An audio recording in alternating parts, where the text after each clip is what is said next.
BXB. It's in the game!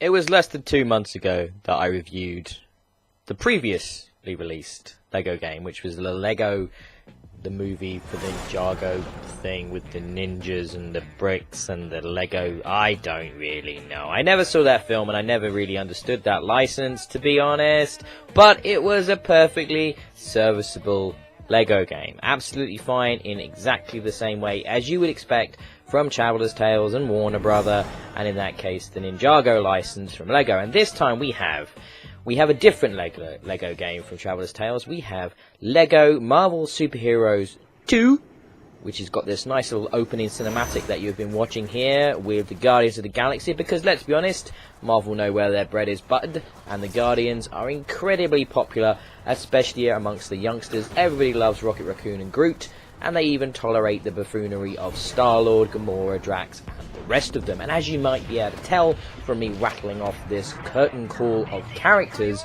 I know my Marvel. I have been a Marvel zombie for many, many years. And LEGO Marvel Super Heroes 2 is a sequel to, obviously, LEGO Marvel Super Heroes, which came out in 2013.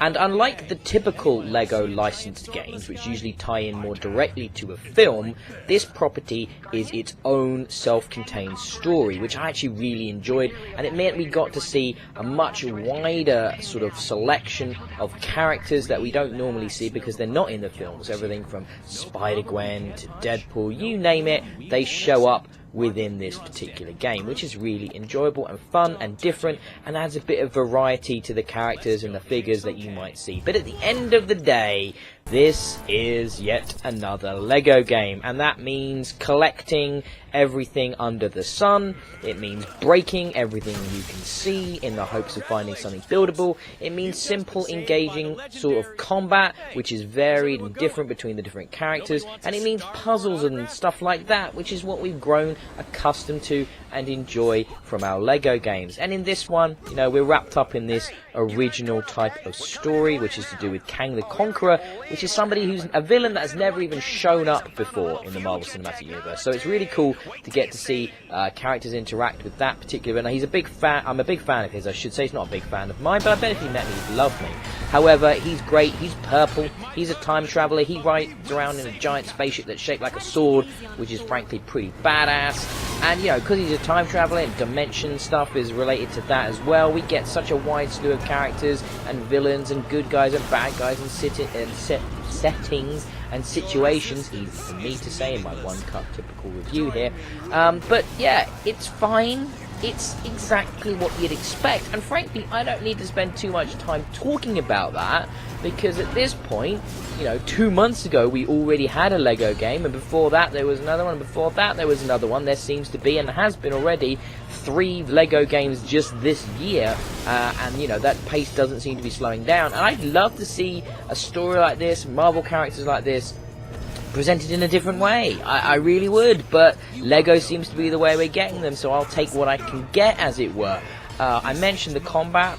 It's fine. I mentioned the puzzles. They're great. They're fine. They're what you expect. This is a perfectly accessible game for the youngsters, and I actually quite like the fact that it's introducing people to characters and situations and concepts from within the Marvel Universe that they may not have seen before, due to the fact that it's not tied directly to another movie, which we've already had another 2 or 3 of them this year alone.